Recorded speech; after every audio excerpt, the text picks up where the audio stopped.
नमस्कार, मैं शालिनी और आप देख रहे हैं नेशन 9 टुडे, आम जनता की आवाज। आइए बढ़ते हैं आज की बड़ी खबर की ओर।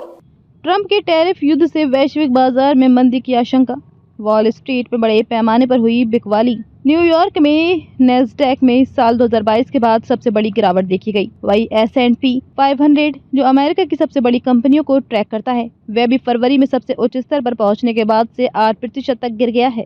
अमेरिका सहित पूरी दुनिया के शेयर बाजारों में गिरावट का दौर जारी है। अमेरिकी राष्ट्रपति डोनाल्ड ट्रंप के सभी देशों पर पारस्परिक टैरिफ लगाने के ऐलान के बाद से पूरी दुनिया के शेयर बाजारों में आशंकाओं का दौर जारी है और अब वैश्विक बाजारों में मंदी की आशंका गहरा गई है। निवेशकों को डर सता रहा है कि ट्रंप द्वारा मैक्सिको, कनाडा और चीन पर टैरिफ लगाने से व्यापार नीति में उतार चढ़ाव आ सकते हैं और इससे उपभोक्ता मांग और कॉरपोरेट निवेश को झटका लग सकता है। न्यूयॉर्क में नैस्डैक में साल 2022 के बाद सबसे बड़ी गिरावट देखी गई। वहीं S&P 500 जो अमेरिका की सबसे बड़ी कंपनियों को ट्रैक करता है, वह भी फरवरी में सबसे उच्च स्तर पर पहुंचने के बाद से 8% तक गिर गया है।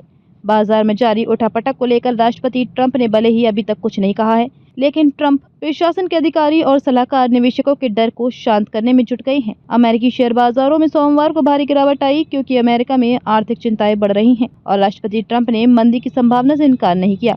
निवेशकों को चिंता है कि ट्रंप की आक्रामक व्यापार नीतियों की वजह से मंदी आ सकती है। दोपहर के कारोबार में 1000 से अधिक अंक गिरने के बाद डाउ जोन्स इंडस्ट्रियल एवरेज 890 अंक या 2.1% की गिरावट के साथ 41,912 पर बंद हुआ।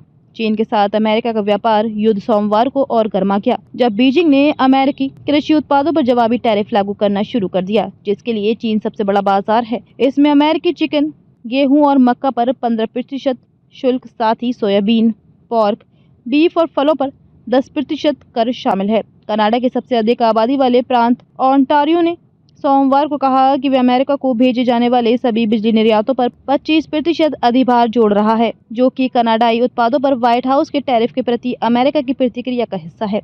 S&P 500 2.7% या 187 अंक गिरकर 5,615 पर आ गया, जो इस साल का सबसे खराब दिन था। साथ ही ये सितंबर के बाद से सबसे निचला स्तर है। पिछले सप्ताह S&P में 3.1% की गिरावट आई, जो सितंबर के बाद से इसका सबसे खराब साप्ताहिक प्रदर्शन था।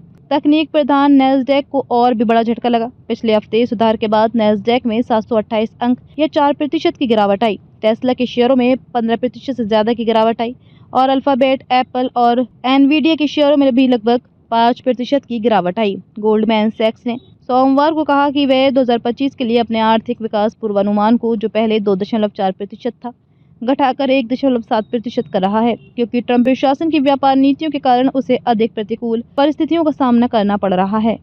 खबरों में अब तक के लिए बस इतना ही। फिर होगी आपसे मुलाकात, तब तक के लिए नमस्कार और देखते रहिए नेशन 9 टुडे। ऐसे ही लेटेस्ट अपडेट पाने के लिए हमारे चैनल को सब्सक्राइब करें और तुरंत नोटिफिकेशन पाने के लिए बेल आइकन प्रेस करना न भूलें। यदि आप हमें फेसबुक या इंस्टाग्राम के माध्यम से देख रहे हैं तो हमारे पेज को फॉलो जरूर करें। धन्यवाद।